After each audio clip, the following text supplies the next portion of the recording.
So yesterday we have discussed about the electric flux. Electric flux के अंदर हमने cube के बारे में देखा कि अगर आपने क्यूब के अंदर क्यूब के सेंटर पे अगर क्यू चार्ज प्लेस किया हुआ है तो टोटल फ्लक्स जो इस सरफेस से बाहर आएगा that will be Q by epsilon not, ठीक है। और that is a total flux. लेकिन अगर मान ली किसी एक फेस के अक्रॉस आपको फाइंड करना है कि किसी एक फेस से कितना फ्लक्स मिलेगा, then it will be Q by 6 epsilon naught, because 1/6 time हो जाएगा वो, राइट। आफ्टर दैट हमने कहा था कि अगर हमने क्यूब लिया है और क्यूब के वर्टेक्स पे हमने क्यू चार्ज को प्लेस किया हुआ है, उस कंडीशन में क्या कर सकते हैं, मतलब कितना फ्लक्स वो उसमें से कितना फ्लक्स मिलेगा हमें। सो व्हाट वी डिड कि हमने जो क्यू चार्ज लिया था उस क्यू चार्ज को हमने जो वर्टेक्स पे रखा था उसको अदर क्यूब्स को इस तरीके से अरेंज किया कि जिससे कि वर्टेक्स पे रखा हुआ जो क्यू चार्ज है वो सेंटर पे आ जाए, राइट। तो सेंटर पे लाने के लिए हमने क्या किया कि टोटल 8 क्यूब का हमने यूज किया, 4 क्यूब उसके साथ अरेंज किए, 4 क्यूब उसके आगे लगा दिए, तो वो सेंटर में आ गया। अब आप देखते देखते हैं कि जो टोटल फ्लक्स जो प्रोड्यूस होता है वो होता है क्यू बाय एप्सिलॉन नॉट। अब जितने क्यूब्स रखे हैं उन सभी में से पास हो रहा होगा तो Q by 8 epsilon naught pass हो रहा होगा। तो यहाँ पर हम ये कह सकते हैं कि उस एक क्यूब में से कितना फ्लक्स निकल रहा होगा, Q by 8 epsilon naught flux निकल रहा होगा। Means we are getting the Q by 8 epsilon naught.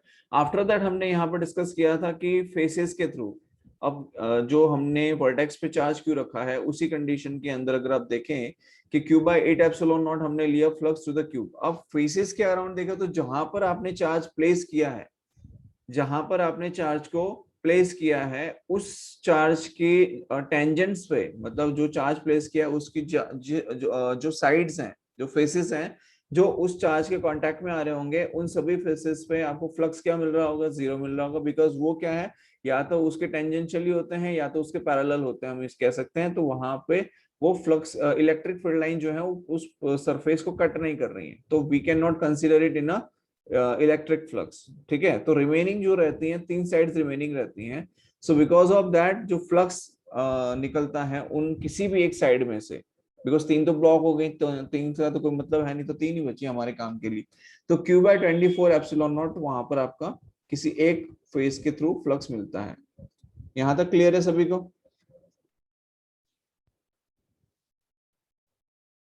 After that यहाँ यस पर सर। हमने डिस्कस किया था flux to the curved surface area of hemisphere, right. तो curved surface area of hemisphere के अगर आप यहाँ पे देखें तो आप देख सकते हो मैंने 2 मेथड आपको बताए थे, दोनों मेथड से आपको चीजें क्लियर हो गई थी, राइट। एक बार मैंने सॉलिड एंगल लेके बताया था और दूसरी बार आपको ये बताया था कि अगर हम सिर्फ इलेक्ट्रिक फील्ड लाइन कंसिडर करते हैं तो इलेक्ट्रिक फील्ड लाइन 50% जो है वो हेमिस्फीयर से पास हो रही है, 50% डाउनवर्ड डायरेक्शन में, which is not of use for us. तो वहां पर उसको कंसिडर नहीं करेंगे तो कितनी होगी, 50%, मतलब 1/2 क्यू बाय एप्सिलॉन नॉट हो जाएगी, राइट। और यहाँ पर हमने एक जोकर की टोपी लेके हमने इस चीज को एक्सप्लेन समझा था कि it also behaves like a hemisphere only, right. तो यहाँ पर भी हमें क्या मिल जाता है, आपका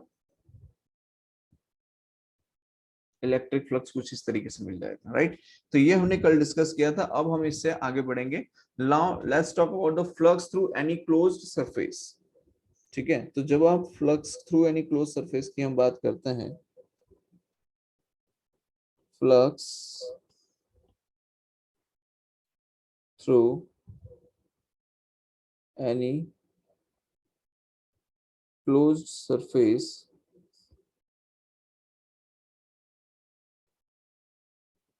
ठीक है। तो मान लो हमने यहाँ पर एक प्लस क्यू चार्ज लिया है और इस प्लस क्यू चार्ज के सराउंडिंग में मैंने कोई एक सरफेस ले ली। ये क्या ले लिया मैंने, एक सरफेस ले ली, ठीक है।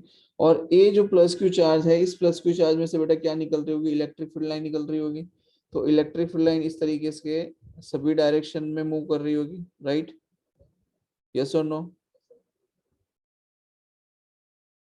समझ में आया यहाँ तक? तो यहाँ पर हम जब अगर बात कर रहे हैं फ्लक्स की, तो फ्लक्स हम वही कंसीडर करेंगे जो वो क्लोज सरफेस के अंदर जो चार्ज है उस चार्ज की वजह से जो इलेक्ट्रिक फील्ड लाइन मिल रही है उसी का हम कंसीडर करते हैं।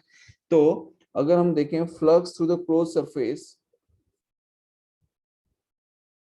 Flux through the close surface is equals to Q enclose, जो चार्ज इसके अंदर है, ये जो सरफेस हमने बनाई है इसे हम कहते हैं बेटा गॉसियन सरफेस। क्या कहते हैं? Gaussian surface. मतलब हमने एक क्लोज सरफेस लिया है। गॉसियन सरफेस क्या है उसके बारे में हम आगे डिटेल में स्टडी करेंगे, बट यहाँ पर हम लिख सकते हैं कि Q enclosed by epsilon naught. और यहाँ पर अगर हम क्यू एंक्लोज देखें तो हमारे पास में क्या रखा हुआ है, चार्ज क्यू रखा हुआ है, तो we can write Q by epsilon naught. बोलो यहाँ तक clear doubt? So what we can say for, अब यहाँ पर हम एक एजम्पशन लेंगे। एजम्पशन क्या लेते हैं वो समझिए, कि किसी भी क्लोज सरफेस के लिए जो आउटगोइंग फ्लक्स होता है उसे हम ले लेंगे पॉजिटिव। क्या ले लेंगे? उसे हम ले लेंगे पॉजिटिव। सो फॉर, ये हमने अजम्पशन किया है, इट इज नॉट नेसेसरी कि आप ये किसी बुक में मतलब गिवन है कि यही आपको यूज करना है। We are taking it as an assumption, ठीक है, जिससे कि आपके लिए क्वेश्चंस करना इजी हो जाएगा। फाइन।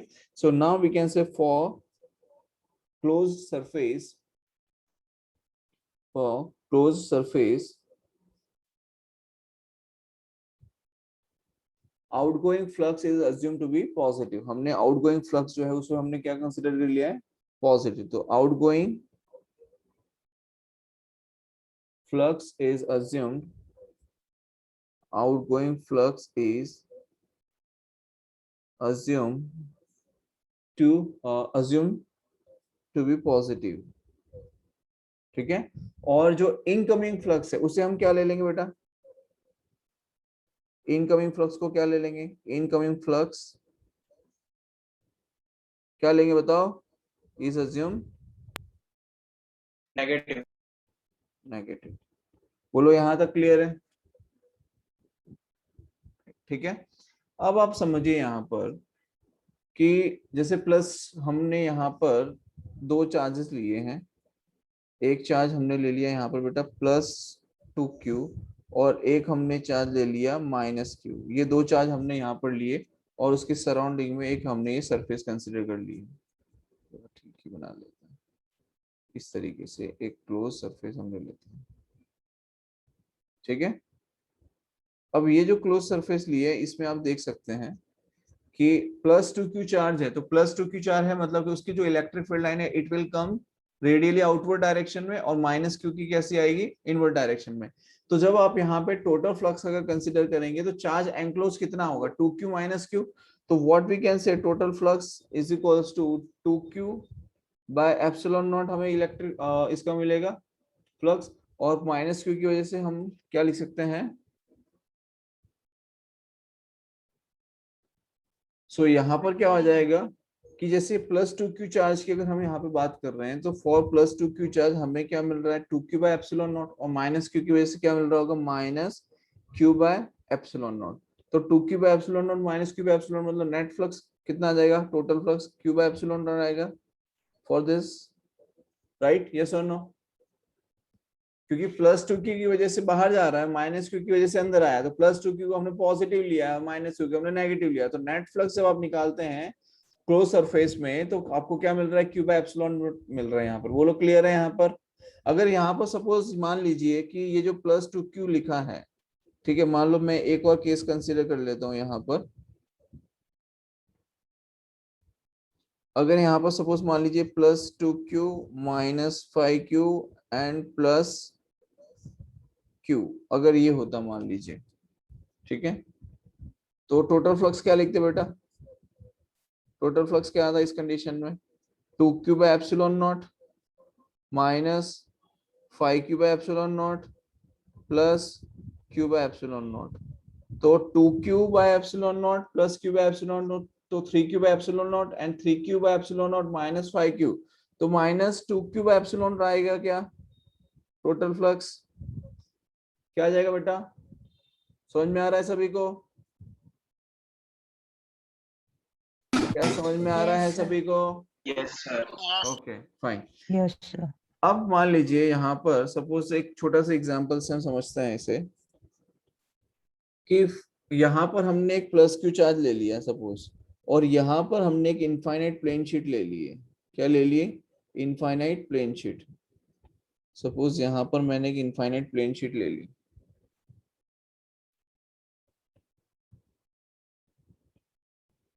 और यहाँ पर हमारे पास प्लस क्यू चार्ज है।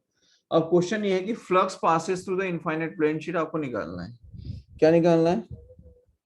Flux passes through, flux passes through infinite plane sheet।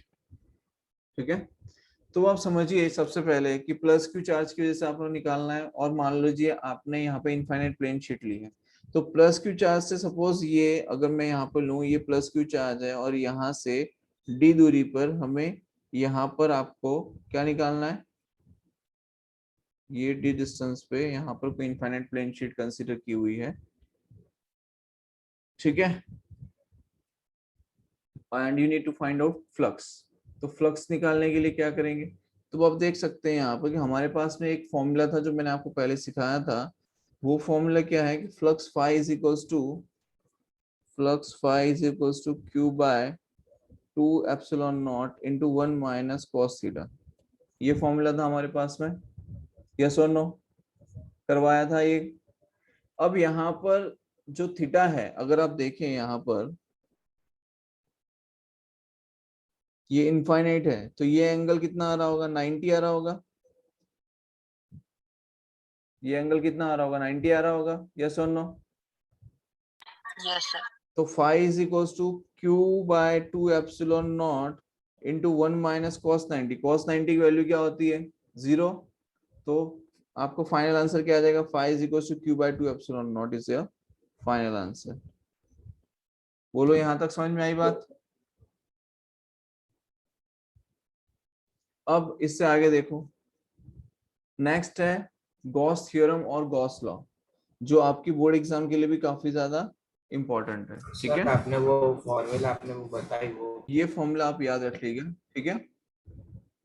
Now let's talk about the Gauss theorem, which is very much important for your board examination as well, because चाहे CBSE board हो चाहे Gujarat board हो, किसी भी board की exams के लिए Gauss theorem सबसे ज्यादा इंपॉर्टेंट होता है। और कम से कम आप ये मान के चलिए कि इसमें से एक डेरिवेशन आती है 3 मार्क्स की, ठीक है।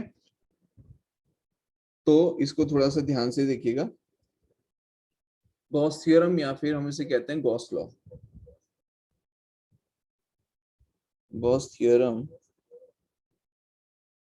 और you can say Gauss law, ठीक है। तो क्या है ये स्टेटमेंट गॉस थ्योरम या गॉस लॉ क्या है, इस चीज को समझते हैं सबसे पहले। तो what we can say,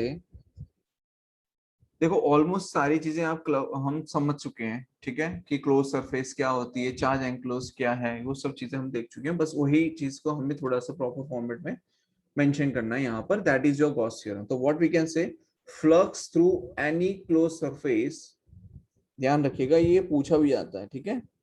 flux through any closed surface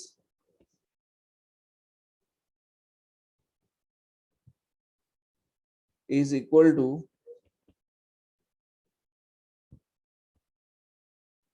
q enclosed by epsilon naught, ठीक है। तो flux through any close surface is equals to क्या आ जाएगा? q enclosed by epsilon naught inside closed surface,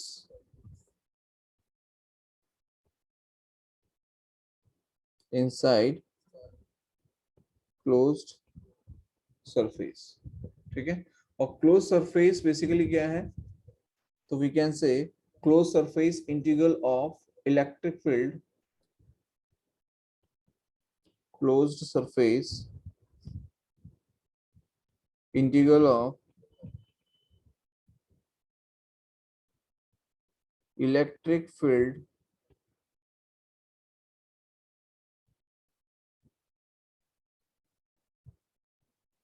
is equal to q enclosed by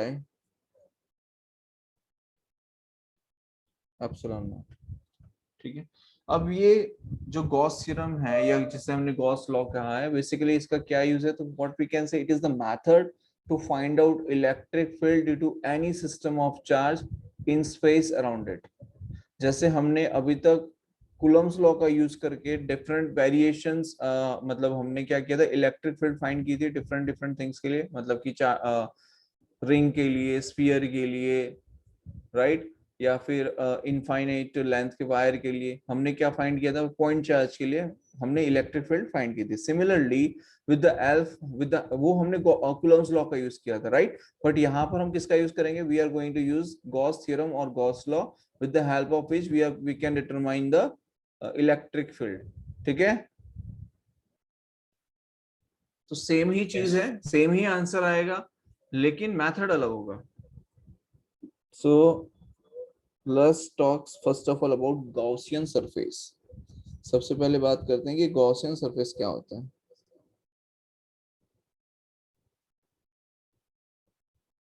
सबको समझ में आ रहा है कि नहीं आ रहा? Gaussian surface. अब गॉसियन सरफेस क्या है, देखो सबसे पहले तो एक चीज समझो कि जिस पॉइंट पे आपको किसी चार्ज की वजह से या सिस्टम ऑफ चार्ज की वजह से आपको जिस पॉइंट पे इलेक्ट्रिक फील्ड लाइन फाइंड करनी है, उस पॉइंट को कंसीडर करते हुए आप एक क्लोज्ड लूप बना देते हैं या क्लोज सरफेस बना देते हैं. Basically that is your Gaussian surface. दूसरी चीज, गॉसियन सरफेस का कोई पर्टिकुलर शेप या कोई पर्टिकुलर साइज ऐसा कुछ भी नहीं होता है. आप किसी भी क्लोज सरफेस को बना देंगे, that will be your Gaussian surface. लेकिन कुछ बुक्स में ये कुछ लोग, कुछ टीचर्स ऐसे कहते हैं कि इसी टाइप का होना चाहिए या ये स्फीयरिकली होना चाहिए या ऐसा ही होना चाहिए, ऐसा कोई प्री डिटरमाइंड नहीं है. ठीक है, किसी भी ऐसी जो लिखा हुआ रहता है सब फालतू की बातें होती हैं, ऐसा कुछ भी नहीं होता है. किसी भी शेप का आप गॉसियन सरफेस बना सकते हैं. हाँ, प्रॉब्लम ये होती है कि अगर आप किसी भी शेप का गॉसियन सरफेस बनाते हैं तो उस कंडीशन में आपको इंटीग्रेशन करने में दिक्कत होती है, या आप उसको मैथमेटिकली जब आप सॉल्व करते हैं उस टाइम पे आपको प्रॉब्लम होती है. तो हमें वो प्रॉब्लम फेस नहीं करनी पड़े, इसलिए हम एक ऐसा शेप या ऐसा ज्योमेट्री हम लोग कंसीडर करते हैं जिसकी हेल्प से आप क्वेश्चन को इजीली सॉल्व कर सकें, या फिर हम उस पर्टिकुलर के लिए electric field easily find out कर सकें. बात आ गई समझ में? बात आ गई सभी को? क्लियर? Yes sir. ठीक है, अब समझिए. मान लीजिए मैंने यहाँ पर एक सिस्टम ऑफ चार्ज कंसीडर किया हुआ है कि कुछ इस तरीके से कि मान लो यहाँ पर एक Q1 चार्ज ले लिया, यहाँ पर मैंने एक Q2 चार्ज ले लिया, यहाँ पर मैंने Q3 चार्ज लिया हुआ है, एंड यहाँ पर मैंने Q4 चार्ज लिया हुआ है सपोज. अब आपसे कहा जा रहा है कि ये कोई पॉइंट है जिस पॉइंट पे आपको इलेक्ट्रिक फील्ड फाइंड करनी है. तो आप क्या करोगे, उस पॉइंट को कंसीडर करते हुए, मतलब इस पॉइंट को ध्यान में लेते हुए कोई भी आपने सरफेस बना दी, कोई क्लोज सरफेस बना दी, right. So that is your Gaussian surface. Clear हो गई बेटा बात? अब यहाँ पे समझिए, हम यहाँ पे कह सकते हैं at position where electric field is to be found, draw any closed surface from that point. उस पॉइंट से आप एक क्या बना लेंगे, क्लोज सरफेस बना लेंगे, and that close surface is your Gaussian surface. बोलो बेटा बात आई समझ में? मैं लिख देता हूं, देखिए. एट पोजीशन, मतलब जिस जगह पर आपको फाइंड करना है उस जगह पे, at position where electric field is to be found,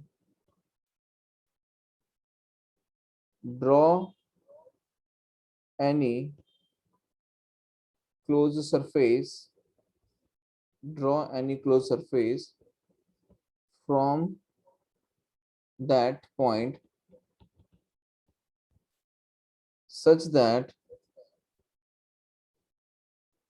sorry, draw any closed surface from that point,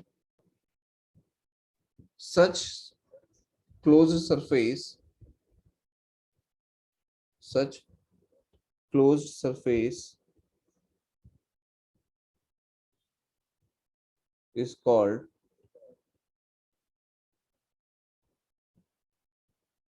Gaussian surface. बोलो बात आ गई समझ में?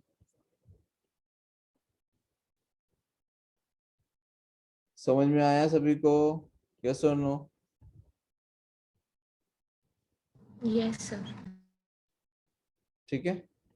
सर यहाँ पर E is to be found drawn from any closer from that point मतलब कौन सा पॉइंट है वो E ये वाला? पॉइंट हमने जहां पर इलेक्ट्रिक फील्ड फाइंड करनी है उसी पॉइंट को आप लेकर आप एक क्लोज लूप सरफेस बना दो। ठीक है, क्लोज सरफेस बना लो, एंड क्लोज सरफेस बनाओगे that is your Gaussian surface. अब वो सरफेस कैसे भी हो सकती है, आप चाहो तो बिल्कुल ऐसी बना लो।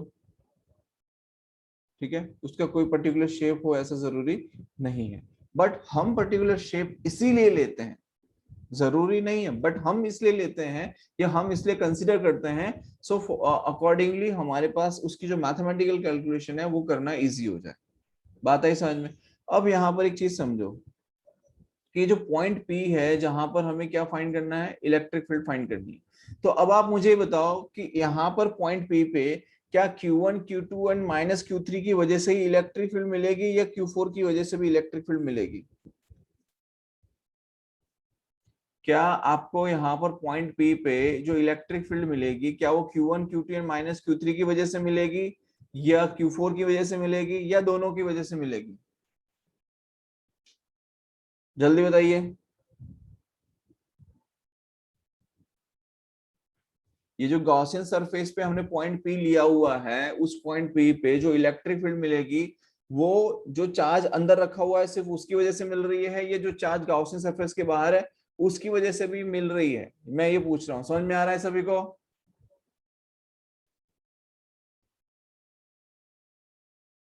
सर जो अंदर है उसी वजह से। जो अंदर है उसी की वजह से मिलेगा, राइट। ठीक है, प्रथम ये जो पॉइंट P हमने यहाँ पर कंसीडर किया है जहां पर आप इलेक्ट्रिक फील्ड फाइंड करना चाह रहे हैं उसी पॉइंट के अराउंड हमने गॉसियन सरफेस बना दी, राइट, बिकॉज ये हमने सबसे पहला काम किया। अब इलेक्ट्रिक फील्ड तो बेटा अंदर वालों की वजह से भी मिलेगी और बाहर वालों की वजह से भी मिलेगी, मतलब Q1 Q2 and minus Q3 की वजह से भी इलेक्ट्रिक फील्ड मिलेगी गॉसियन सरफेस पे, एंड प्लस Q4 की वजह से भी हमें इलेक्ट्रिक फील्ड मिलेगी। तो electric field on Gaussian surface is due to both charge inside and outside. ठीक है, तो क्या लिख सकते हैं, that electric field on Gaussian surface is due to both charge is due to both charges inside as well as outside Gaussian surface। कैसे? तो देखो Q1 Q2 Q3 तो आएगा, अब Q4 में ऐसा क्या हो रहा है, तो देखो Q4 से इलेक्ट्रिक फील्ड लाइन निकलेंगे कुछ इस तरीके से निकल रही है। तो ये गॉसियन सरफेस है, क्या इस गॉसियन सरफेस से टच होके निकल रही है? लेकिन अब यहाँ पर एक चीज जो ध्यान रखने वाली है वो ये है कि ये जो गॉसियन सरफेस आपको दिखाई दे रही है, ठीक है, ये जो गॉसियन सरफेस आपको दिखाई दे रही है इसमें एक चीज देखिए कि जैसे इलेक्ट्रिक फील्ड लाइन यहाँ से एंटर हो रही है वैसे इलेक्ट्रिक फील्ड लाइन यहाँ से बाहर भी जा रही है। तो अगर अंदर आ रही है तो पॉजिटिव, बाहर जा रही है तो नेगेटिव, तो नेट कितना हो जाएगा, 0। तो यहाँ पर इलेक्ट्रिक फील्ड लाइन तो मिलेगी लेकिन उसकी वजह से जो इलेक्ट्रिक फ्लक्स मिलना चाहिए उसके लिए उसे कंसीडर किया नहीं जाता है, बिकॉज Q4 अगर आप देखेंगे तो जितनी इलेक्ट्रिक फील्ड लाइन वो अंदर आ रही है उतनी इलेक्ट्रिक फील्ड लाइन कहाँ जा रही है, बाहर जा रही है। यस और नो भाई? जितनी इलेक्ट्रिक फील्ड लाइन अंदर एंटर कर रही है, समझ में आ रहा है मैं क्या कहना चाह रहा हूँ? Yes sir.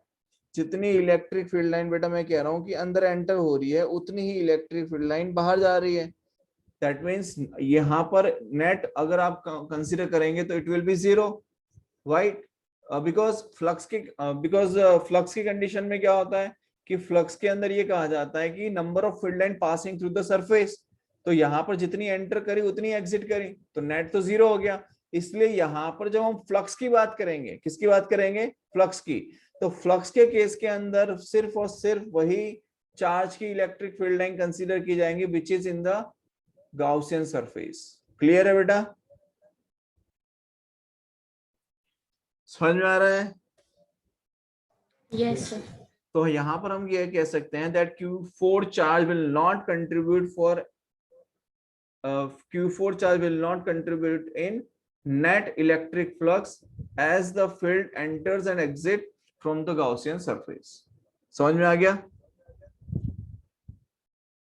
समझ में आया सभी को? तो आप यहाँ पे क्या लिख सकते हैं that Q4 charge will not contribute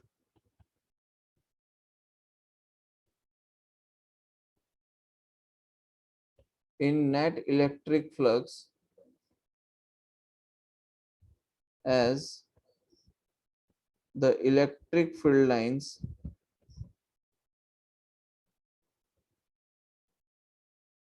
enter and exit from the Gaussian surface. बोलो क्लियर है बेटा यहां तक? कोई डाउट है किसी को? Anyone has any doubt in this?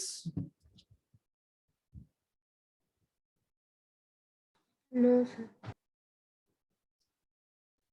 चलो देखो यहां तक क्लियर हो गया। अब देखिए, अब इसका मतलब ये है कि Q enclosed मतलब कि it is the charge inside the Gaussian surface. तो हम इसलिए क्या लिखते हैं, अब यहाँ पर जो फ्लक्स मिलेगा that will be integration of, that is close integration of vector E dot ds is equals to Q enclosed by epsilon naught. और Q enclosed यहाँ पर अगर हम देखें तो कितना है, Q1 plus Q2 minus Q3। So what we can write Q1 plus Q2 minus Q3 by epsilon naught. बोलो क्लियर है? ठीक है। अब यहाँ पर 3 पॉइंट्स हैं जो आपको ध्यान रखने में, फटाफट से लिख देता हूँ, किसी को कोई डाउट आए तो मुझे पूछ लेना। ठीक है, 3 पॉइंट्स हैं। पहला point, Gaussian surface is any close surface, that means we can say it can have any geometrical regular और इरेगुलर शेप। तो we can say Gaussian surface is any close surface, that means we can say it can have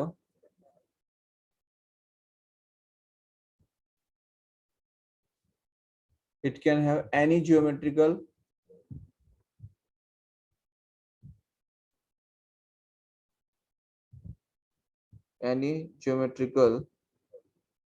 regular or irregular shape. ये clear है? दूसरा point सुनते हैं।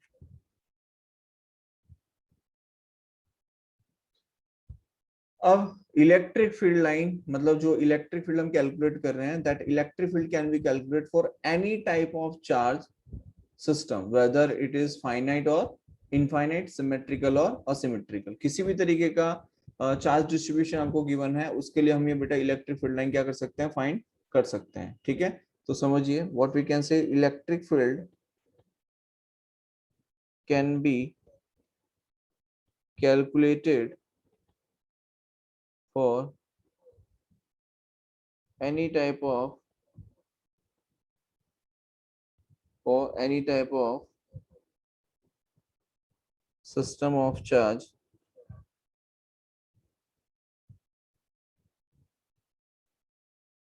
finite or infinite, symmetrical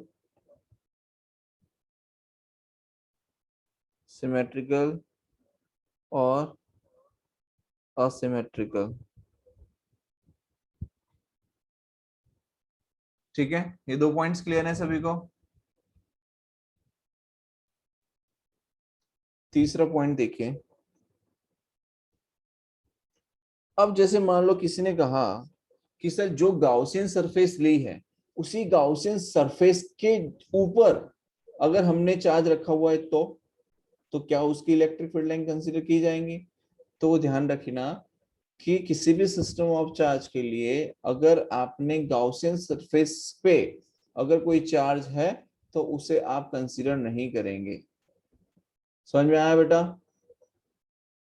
तो we can say that system of charge must not lie on the Gaussian surface। ये तीसरा point है। System of charge must not lie on Gaussian surface। यहां तक क्लियर है? ठीक है।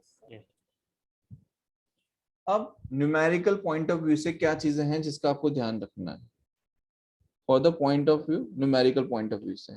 तो फोर्थ पॉइंट समझिए, ये हम लोग हमारे लिए है, मतलब कि असम्पशंस में मान लो या हमारा तरीका मान लो, ठीक है। तो व्हाट वी से कि we should choose Gaussian surface such that electric field on Gaussian surface is constant या फिर zero.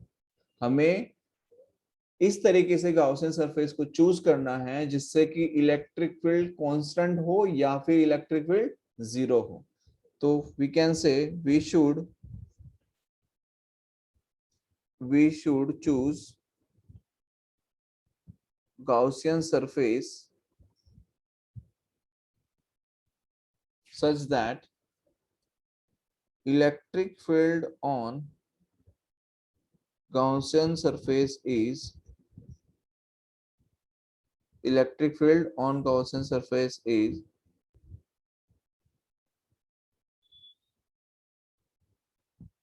constant or zero।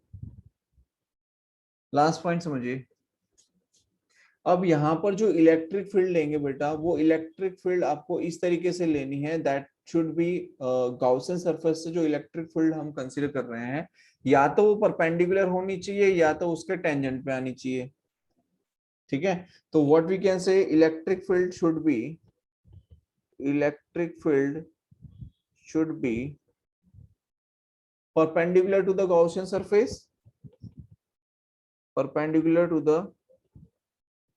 Gaussian surface, या फिर दूसरा ऑप्शन क्या है, टेंजेंट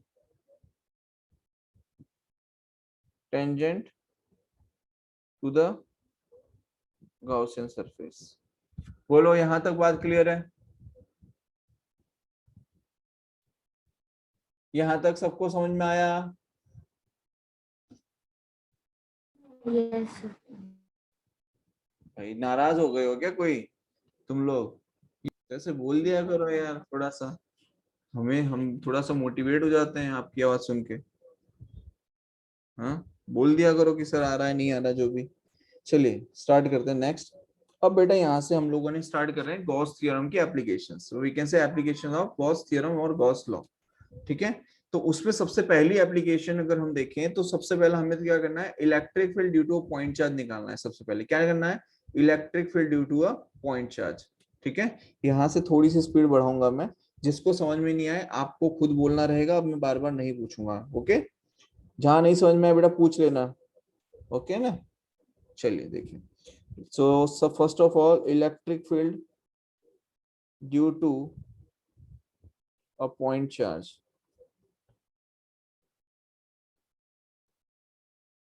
सबसे पहला तो यही। अब मान लीजिए यहाँ पर हमने कोई प्लस क्यू चार्ज कंसीडर किया है,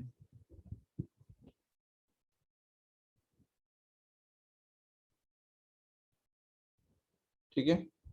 यहाँ पर सपोज मान लीजिए हमने प्लस क्यू चार्ज एक कंसीडर कर लिया,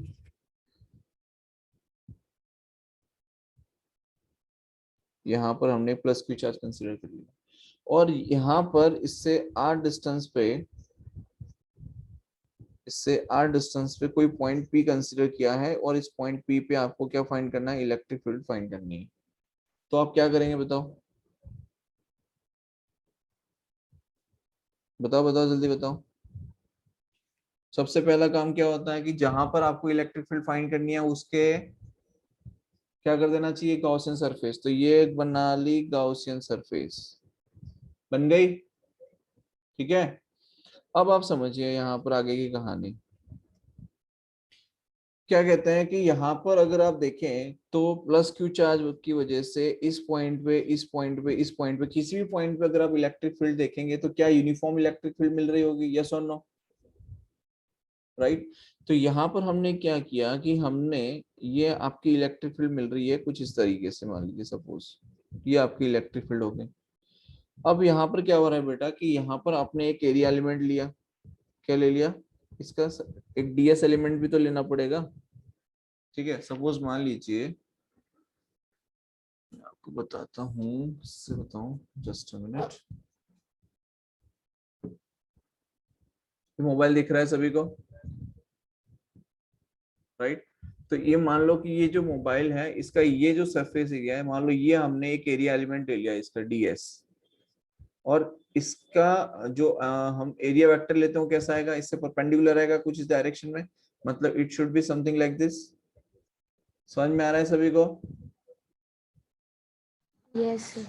राइट। Yes, sir. यहाँ पर हमने क्या किया, तो कुछ इसी तरीके से हमने डीएस एरिया वेक्टर ले लिया, स्मॉल एलिमेंट, और उसके परपेंडिकुलर, मतलब ये हमने, ये एरिया वेक्टर हमें कुछ इस तरीके से मिलेगा, देखिए ये इस तरीके से हमें मिलेगा उससे परपेंडिकुलर ड्रॉ। तो this is your DS element, ठीक है। तो यहाँ पर क्या है कि electric field is unique at given position where electric field is to be calculated, fine. So we can say electric field is,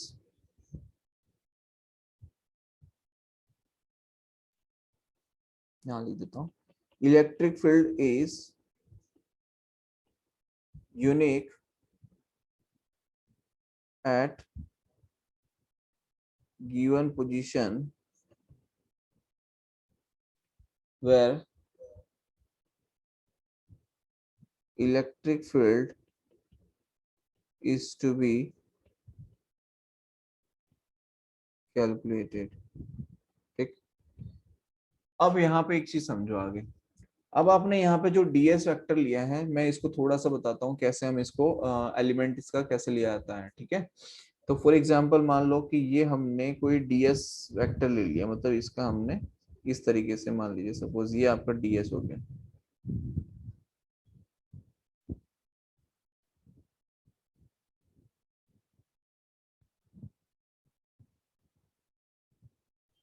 ये मान लो आपने डीएस ले लिया, ठीक है।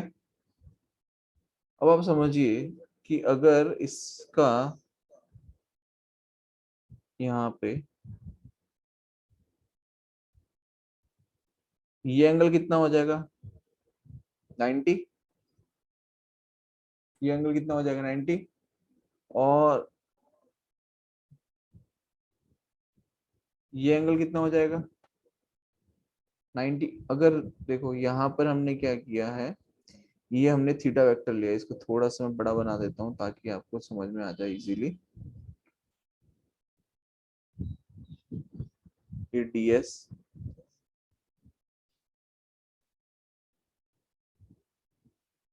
ये एंगल आपका हो गया थीटा, ठीक है। अब यहाँ पर आप समझिए कि ये जो हमने एरिया वेक्टर लिया था, इस पे ये थीटा है, ये 90 माइनस थीटा है, ये 90 माइनस थीटा है, तो ये भी कितना हो जाएगा 90 माइनस थीटा हो जाएगा, तो ये कितना हो जाएगा, ये हो जाएगा थीटा। समझ में आया। इसका मतलब ये हुआ कि ये अगर थीटा है तो आपका ये वाला जो कंपोनेंट है, दिस कंपोनेंट, जिससे मैं येलो मार्क कर रहा हूँ, अब ये वाला जो कंपोनेंट है, ठीक है, ये कितना हो जाएगा, डीएस कॉस थीटा हो जाएगा। क्या ये डीएस कॉस थीटा हो जाएगा, यस और नो।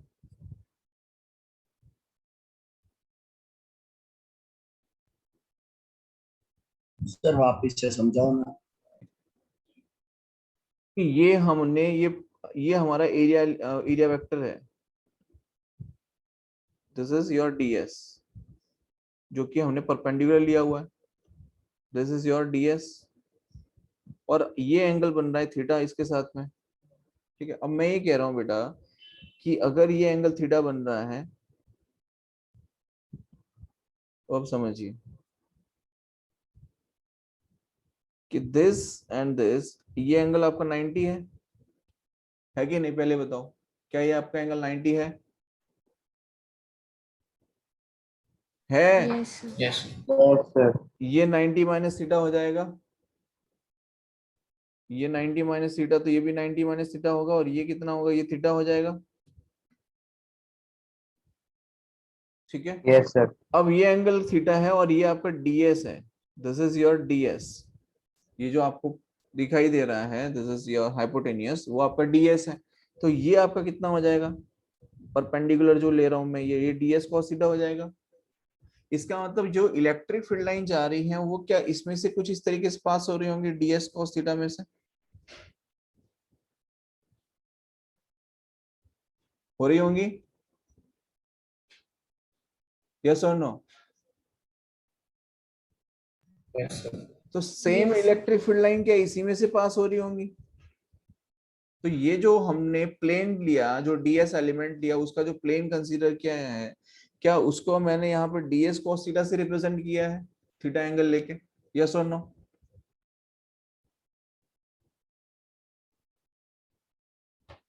भाई आपने ये जो कॉम्पोनेंट, ये जो यहाँ पर हमने लिया था इस तरीके से, उसके ये डीएस एलिमेंट है, ये डीएस एलिमेंट है कि नहीं? पहले बताओ। और इसी एलिमेंट में से Yes. जो इलेक्ट्रिक फील्ड लाइन पास हो रही है, क्या वो डीएस cos थीटा में से पास होती हुई आ रही है? क्या वो Yes. डीएस cos थीटा में से पास होती हुई आ रही है? यस और नो? तो यहाँ पर बस यही मुझे आपको एक्सप्लेन करना था। बाकी अब आप समझिए, इट्स वेरी इजी कि यहाँ पर आपने एक प्लेन लिया है और आपने डीएस लिया और ये थीटा एंगल लिया है, तो ये आपका डीएस cos थीटा कॉम्पोनेंट हो गया।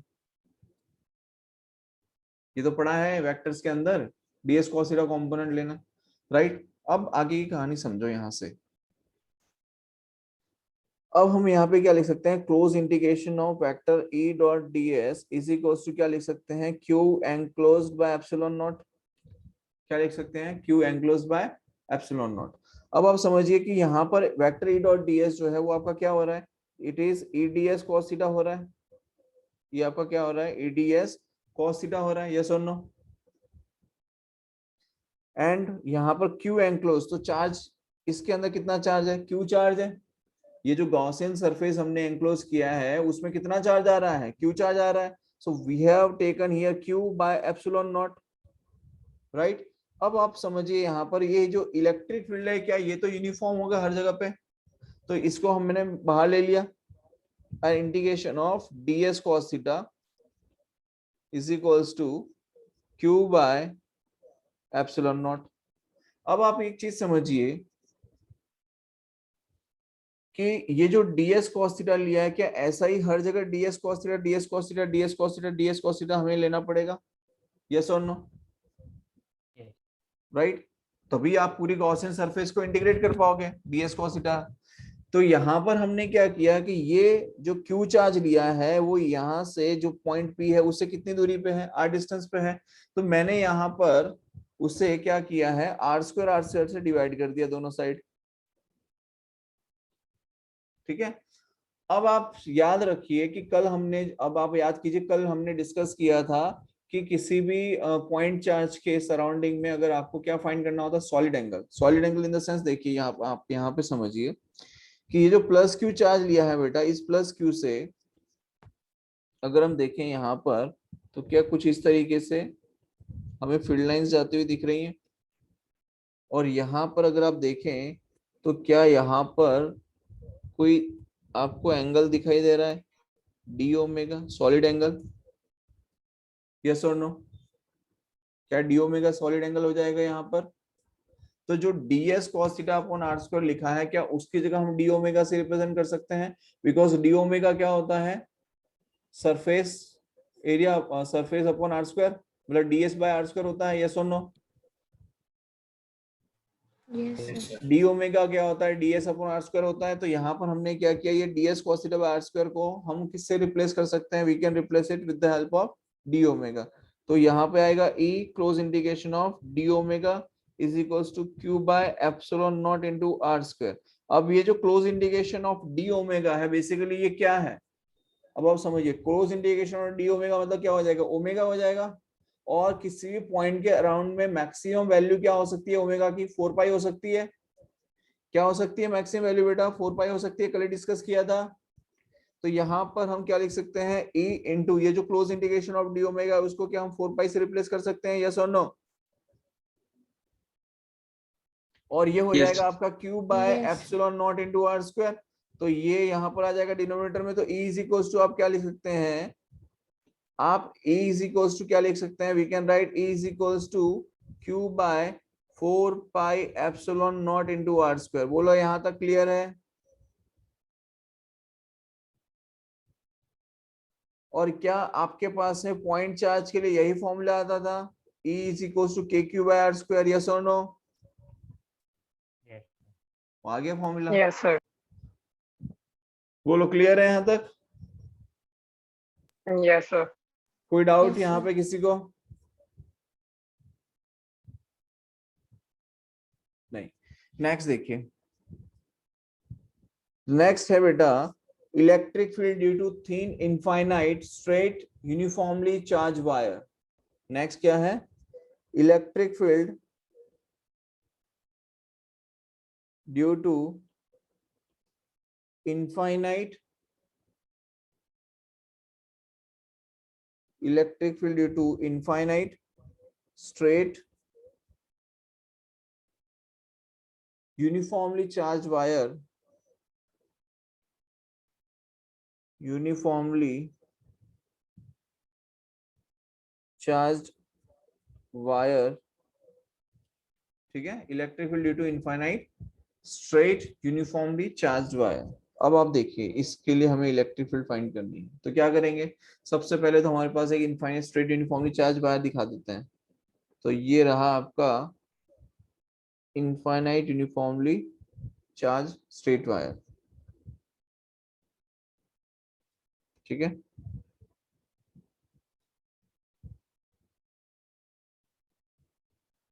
इनफाइनाइट। अब आप समझिए कि ये चार्ज्ड वायर है, ठीक है? तो चार्ज्ड वायर जो आपने लिया है, तो अब आप समझिए कि चार्ज वायर की वजह से इलेक्ट्रिक फील्ड लाइन हमें कैसे मिल रही थी? सिलेंड्रिकल फॉर्म में मिलती है। इलेक्ट्रिक फील्ड लाइन कैसे मिल रही है? सिलेंड्रिकल फॉर्म में मिलती है। अगर मैं यहाँ पर कोई पॉइंट P लूं और यहाँ पर कोई पॉइंट Q लूं, तो क्या इलेक्ट्रिक फील्ड लाइन यहाँ पर कुछ इस तरीके से मिल रही होगी मुझे?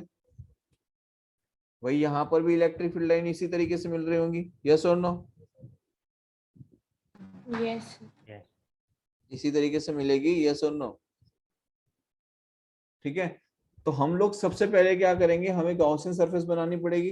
तो गॉसियन सरफेस हम बना लेते हैं। गॉसियन सरफेस हम बना लेंगे सिलेंड्रिकल। कैसे बना लेंगे बेटा? सिलेंड्रिकल। तो देखिए ये अपनी गॉसियन सरफेस बना लेते हैं यहाँ पे। सबसे पहले तो इसको हटा देता हूँ अभी।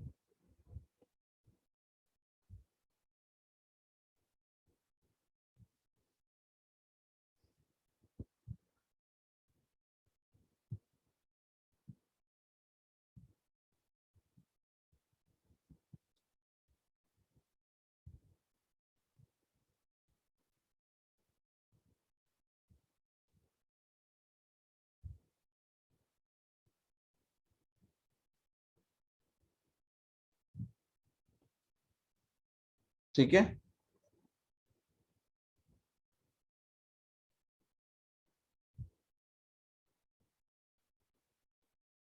सिलेंड्रिकल फॉर्मेट बन गया हमारे पास में। अब आप समझिए इलेक्ट्रिक फील्ड लाइन जो है वो यहाँ पर कुछ इस तरीके से है, इन दिस वे। यहाँ पर भी इलेक्ट्रिक फील्ड लाइन इसी तरीके से होगी।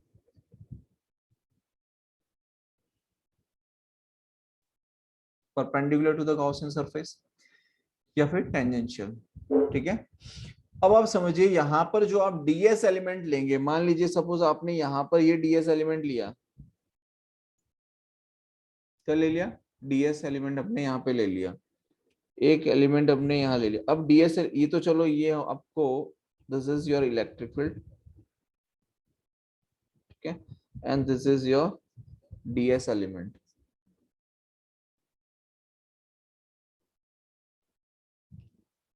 ठीक है, सिमिलरली यहाँ पर भी वही this is your DS area vector, this is your electric field. Similarly यहां पर भी area vector is always outward direction, ये ध्यान रखना हमेशा।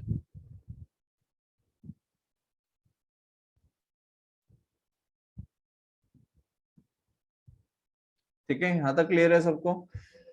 अब आप यहाँ पे समझिए कि हमें करना क्या है, we need to find out close integration of vector E dot D s is equal to Q by q enclosed by epsilon not. अब ये हमारे पास में वायर है, हमने सिलेंड्रिकल फॉर्मेट में ले लिया उसका गॉसियन सरफेस को, ठीक है।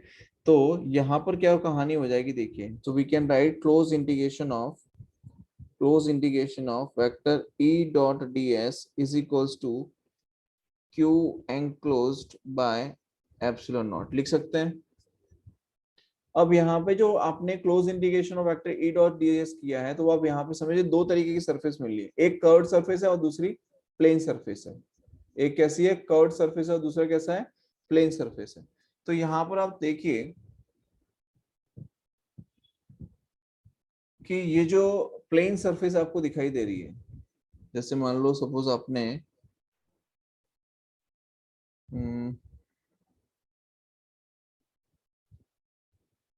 देखिए, अब यहाँ पर क्या किया कि हमने जो गाउसियन सरफेस ली है, तो वो गाउसियन सरफेस में देखे तो बेटा हमारे पास जो लेंथ आ रही है, क्या वो लेंथ कोई एल लेंथ है? इनफाइनाइट गाउसियन सरफेस तो बना नहीं रहे, हमने कोई एल लेंथ ले ली। अब यहाँ से कितने डिस्टेंस पे है बेटा ये हमने सरफेस कितने डिस्टेंस पे लिया है, आर डिस्टेंस पे लिया है, या सुन लो समझ में आ रहा है डीएस सभी को? वाला सर, ये डीएस ऊपर क्यों लिया? डीएस ऊपर क्यों लिया? बेटा गाउसियन सरफेस को क्लोज तो करना पड़ेगा ना। और अब आप समझिए कि जो इलेक्ट्रिक फील्ड लाइन है, अब यहाँ पे देखिए सपोज ये इलेक्ट्रिक फील्ड लाइन है, तो इलेक्ट्रिक फील्ड लाइन जैसे ये इनफाइनाइट वायर है, तो यहाँ से तो निकल रही है, ये आपको दिखाई दे रहा है, लेकिन जो यहाँ से निकल रही है वो इस पॉइंट से, अगर आप उसको इस तरीके से देखें तो यहाँ से भी तो इलेक्ट्रिक फील्ड लाइन निकल रही है ना। समझ में आ रहा है? आपने वायर को इस तरीके से देखा तो इलेक्ट्रिक फील्ड लाइन इस तरीके से जा रही है, इस तरफ भी जा रही है, इधर भी जा रही है, राइट। लेकिन यहाँ पर डीएस इलेक्ट्रिक फील्ड लाइन के साइड में लेने का, सॉरी मतलब उसी direction, DS electric field line के डायरेक्शन में लेने का। नहीं नहीं नहीं, देखो हमने इलेक्ट्रिक फील्ड लाइन जो है इस पॉइंट पे, जैसे आपने ये स्ट्रेट इनफाइनाइट वायर कंसीडर किया, ठीक है। अब यहाँ पे आपने इलेक्ट्रिक फील्ड लाइन इस तरीके से और इस तरीके से ली है, ठीक है। अब यहाँ पर क्या है, ये जो यहाँ पर हमने जो गॉसियन सरफेस बनाई है, ये जो गॉसियन सरफेस हमने कंसीडर किया है, तो जो एरिया वेक्टर हम कंसीडर करते हैं वो एरिया वेक्टर हमेशा कैसा होना चाहिए, परपेंडिकुलर टू द सरफेस होना चाहिए। ओके सर, समझ आ गया। ठीक है, तो यहाँ पर हमारे पास में जो इलेक्ट्रिक फील्ड लाइन है वो कुछ इस तरीके से बाहर की तरफ जाती हुई दिखाई दे रही है, और एरिया वेक्टर हमने उससे क्या ले लिया है, परपेंडिकुलर लिया हुआ है। या तो परपेंडिकुलर होते हैं या तो टेंजेंट पे होता है, राइट। तो यहाँ पर अब आप समझिए कि जो कर्व्ड सरफेसेस हैं, तो हम लिख सकते हैं दो तरह की सरफेसेस हैं, एक कर्व्ड है और एक प्लेन है। तो what we can write, integration of, यहाँ पे लिख सकते हैं integration of vector E dot D S of curved surface, जो कर्व्ड सरफेसेस है उसके लिए, plus integration of E dot ds plane surface is equals to Q enclosed by epsilon naught। अब Q enclosed मतलब आप समझिए कि ये जो L लेंथ का वायर हमने कंसीडर किया है, इस L लेंथ के वायर में बेटा चार्ज कितना होगा, L लेंथ का जो वायर है उस पर लीनियर चार्ज डिस्ट्रीब्यूशन होता है, लैम्डा इज इक्वल्स टू क्या होता है, Q बाय L होता है। तो Q कितना होगा, लैम्डा टाइम्स ऑफ L होगा, यस और नो। तो एंक्लोज चार्ज को हम लिख सकते हैं lambda L by epsilon not, yes और नो। भाई जो चार्ज एंक्लोज है, क्या हम उसको lambda L by epsilon not लिख सकते हैं? Yes sir. ठीक है। Yes, अब sir. यहाँ पर आप देखिए प्लेन सरफेस कितनी है, तो एक तो ये है और एक ये है, दो प्लेन सरफेसेस हमारे पास में। तो हमने लिख दिया 2 times of integration of vector E dot D S, ठीक है, equal to lambda L by epsilon not. अब आप समझिए कि ये जो ds और ये वेक्टर E है, इन दोनों के बीच में जो एंगल बन रहा है वो कितना बन रहा है भाई, इलेक्ट्रिक फील्ड वेक्टर ई इस तरफ है और डीएस वेक्टर जो है वो इस तरफ है, तो इन दोनों के बीच में एंगल कितना बन रहा है, 90 डिग्री बन रहा है। सिमिलरली यहाँ पर भी वही कहानी है इधर, राइट। तो दोनों ही कंडीशन में जब एंगल 90 डिग्री है तो cos 90 की वैल्यू क्या हो जाएगी, जीरो हो जाएगी। इसका मतलब जो प्लेन सरफेस की वजह से है फ्लक्स वो तो क्या हो जाएगा, जीरो हो जाएगा, राइट। तो बचेगा कौन सा, कर्व्ड सरफेस वाला। तो हम लिख सकते हैं E डॉट ds।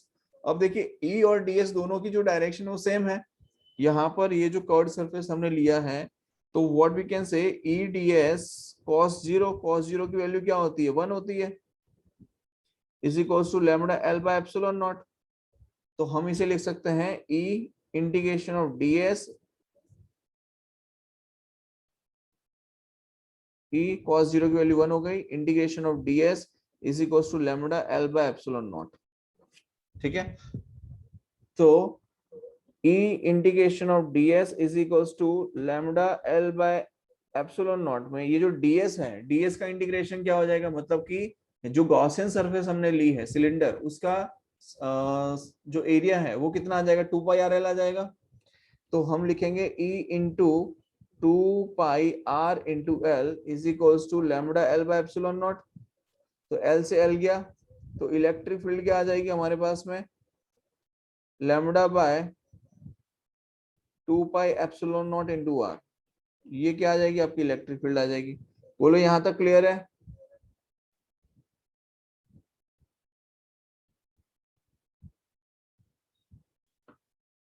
यहां तक किसी को कोई डाउट हो तो बताइए। No sir.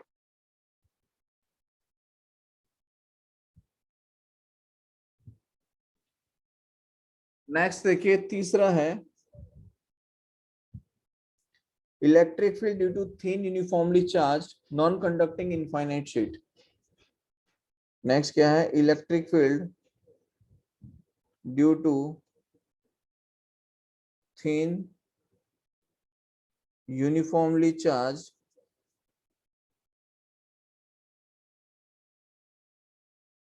नॉन कंडक्टिंग, ये नॉन कंडक्टिंग है ध्यान रखना, नॉन कंडक्टिंग इनफाइनाइट शीट। अब नॉन कंडक्टिंग है इसका मतलब क्या होगा, चार्ज अपने आप से तो डिस्ट्रीब्यूट होने वाला है नहीं, तो जिस तरफ आपने चार्ज रखी दिया उसी तरफ वो चार्ज रहेगा, राइट। तो मान लीजिए यहां पर हमने एक इनफाइनाइट कंडक्टिंग शीट ले ली,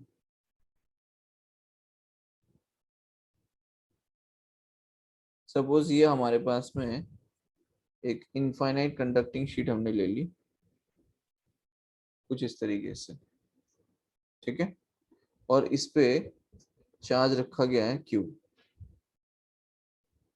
ठीक है, इनफाइनाइट है, चार्ज कितना है Q। तो इस तरीके से चार्ज ले लिया। अब इसकी चार्ज डेंसिटी क्या आ जाएगी, सिग्मा आ जाएगी चार्ज डेंसिटी, यस और नो। भाई इनफाइनाइट प्लेन शीट ली है तो शीट के लिए चार्ज डेंसिटी क्या आ जाएगी, सिग्मा आ जाएगी। और यहाँ पर हमने नॉन कंडक्टिंग लिया है तो चार्ज डिस्ट्रीब्यूट नहीं होगा, चार्ज जहां पर है वहीं का वहीं रहेगा। अब आप समझिए कि जो प्लस चार्ज हमने लिया है, जो मतलब जो चार्ज हमें मिला है शीट पर, नॉन कंडक्टिंग इनफाइनाइट शीट पे हमने जो चार्ज लिया है, इसके लिए भी हमें क्या बनाना पड़ेगा, गॉसियन सरफेस बनाना पड़ेगा। तो वी कैन से यहाँ पर मान लीजिए कोई एक पॉइंट P है, उस पॉइंट P पे हमें क्या फाइंड करनी है, इलेक्ट्रिक फील्ड फाइंड करनी है। Then again what we are going to do, we are going to make a Gaussian surface, right. ऐसे बना लेता हूँ। तो यहाँ पर हम गॉसियन सरफेस बनाते हैं कुछ इस तरीके से, we are going to make one Gaussian surface, ठीक है। तो गॉसियन सरफेस कैसे बनेगी, देखिए इस पूरी पॉइंट पे सराउंडिंग में, मतलब P पॉइंट को कंसीडर करते हुए हमें गॉसियन सरफेस बनानी पड़ेगी, राइट। तो ये गॉसियन सरफेस बनेगी कुछ इस तरीके से,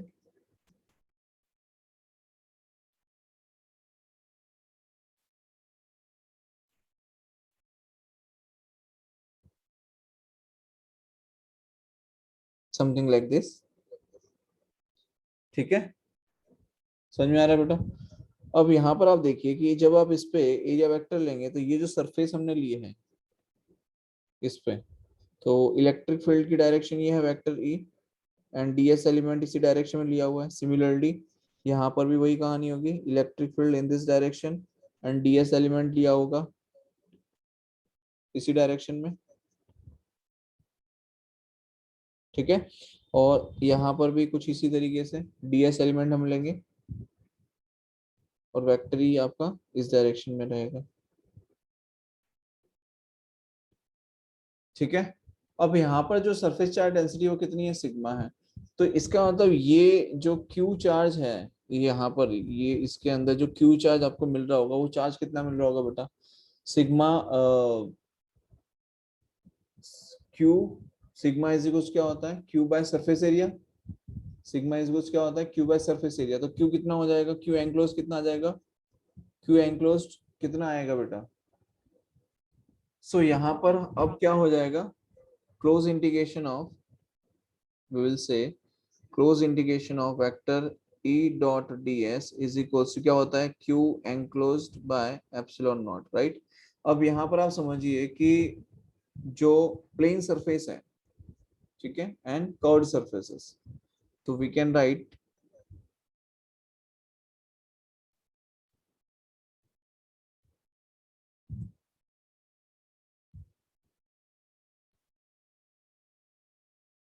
to times of integration of E dot ds, this is the plane surface, plus ये आपकी कर्व्ड सरफेस है, इंटीग्रेशन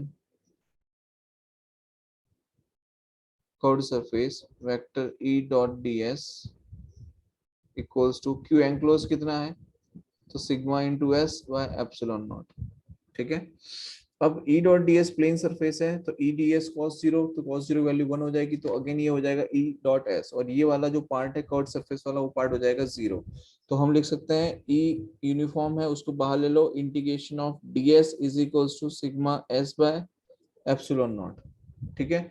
अब इंटीग्रेशन ऑफ ds क्या हो जाएगा, तो s हो जाएगा। तो यहाँ पर लिख सकते हैं 2 times of E integration of ds is equals to sigma s by epsilon naught. तो 2 times of E integration of ds मतलब क्या हो जाएगा, इंटीग्रेशन ऑफ ds हो जाएगा s is equals to sigma s by epsilon naught. s से s गया तो इलेक्ट्रिक फील्ड कितनी आ जाएगी, इसकी इलेक्ट्रिक फील्ड आ जाएगी सिग्मा बाय 2 एप्सिलॉन नॉट। बोलो यहाँ तक क्लियर है, इलेक्ट्रिक फील्ड कितनी आ गई, सिग्मा बाय 2 एप्सिलॉन नॉट। बोलो क्लियर है यहाँ तक, Yes, sir. Yes, sir. ठीक है। तो ये हो गया आपका इनफाइनाइट नॉन कंडक्टिंग शीट के लिए, ठीक है। बोलो यहाँ तक किसी को कोई डाउट है।